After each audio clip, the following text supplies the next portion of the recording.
Welcome back to the YANAGIYA channel. Thank you for coming back to learn more about Japanese beauty products, which brings us to today's question. What do you know about Japanese Quasidrugs? In America, you might pronounce it as Quasi. If you are familiar with how Japan classifies their beauty products, then you will already know that there are labels categorizing medical and Quasidrugs. So there are three categories: medical drugs, Quasidrugs, and cosmetic products. But how does those differences affect us, if any at all? And should we bother with it at all? Today, we'll learn that importance is not just about weighing the pros and cons, but more importantly, we're going to look at the products from the perspective of what purpose they can be used for, so that we can pick and choose Japanese products more wisely. Before we begin, we'd like to welcome new viewers. Thank you for tuning into the channel. Every week, we at YANAGIYA share useful information about Japanese products, so that you'll be able to shop smart and avoid buying unsuitable products. So if that appeals to you, do consider subscribing to the channel. It'll help the channel to grow, but more importantly, you won't miss future episodes. Under Japan's Pharmaceutical Affairs Act, all skincare products categorizes as medical drugs, quasi-drugs, or cosmetic products.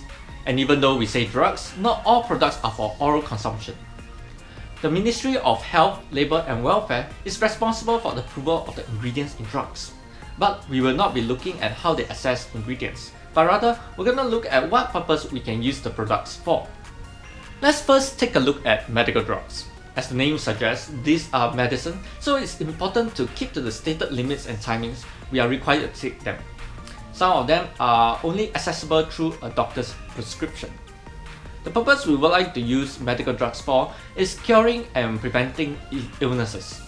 The Ministry of Health, Labour and Welfare approves the ingredients to be effective for such purposes, so we can expect results from medicating from them. However, we need to remember that there is a risk for side effects or even unsuitability. That is why caution is needed, and some medical drugs are not easily accessible. But some we can easily get over the counter. For example, whitening products. Many whitening products are considered medical drugs and often impose a minimum age to who can take them. For example, we have the Chocola BB Lucent C and Transino White C, both grade 3 medical drugs. Grade 1 is often considered to be the most effective, but also the riskiest. In that sense, the Lucent C and White C are within our grasp for ease of purchase and effect of whitening benefit. Then, we have the Japanese Quasidrugs, which are a step less risky and not as strong as medical products.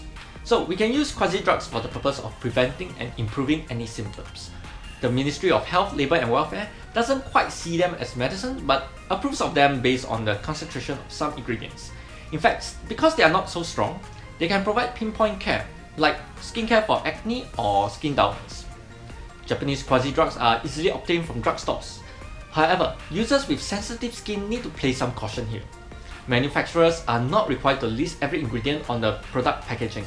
We might find the product to be too stimulating for the skin, so that's why we need to do patch tests first. We mentioned whitening products before, and there are quasi-products versions for it. For example, the FANCL Whitening Lotion. It has a whitening effect, so it's considered a whitening product, but it's not as strong as a medical drug.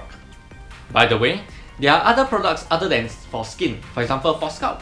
The Cosmetic Winner Occult shampoo and YANAGIYA hair tonics are just some of the products available. And finally, cosmetic products. We can think of using this category of products for cleanliness and health maintenance, because these are the most stable products, especially for skincare. Think of your collagen supplements, exfoliators, facial washes, etc. They are usually cosmetic products with the gentlest ingredients among the three categories. Again, talking about whitening products, we have the FANCL White Force, which labels itself as beauty food. Our colleague Fujikawa-san has reviewed the effectiveness of this, so be sure to check that video out later.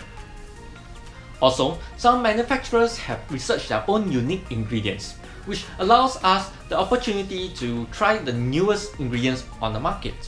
And yes, you may have noticed that they do not have approval from the Ministry of Health, Labour and Welfare, but that doesn't mean they're bad, just not risky enough to need an approval. It doesn't mean that Quasidrugs are better than cosmetic products though. If you have normal skin without any skin concerns, shopping for cosmetic products is easiest. Furthermore, Quasidrugs still carry a risk, which might prove to be too strong and, for example, make us end up with dry skin. But Quasidrugs are what you want to use when cosmetic products for acne, skin dullness, skin spots for example, are not strong enough to solve them. So today's video is really just an introduction of seeing how Japan classifies its medical and cosmetic products. But what we wanted to send across today is to know how consumers like ourselves can leverage on the knowledge of the differences between the three categories.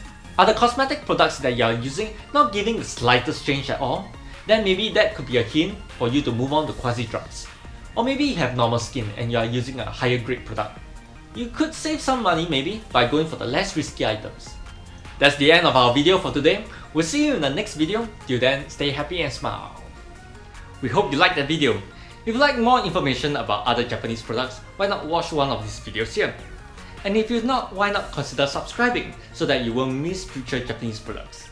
Thank you, and yoroshiku onegaishimasu.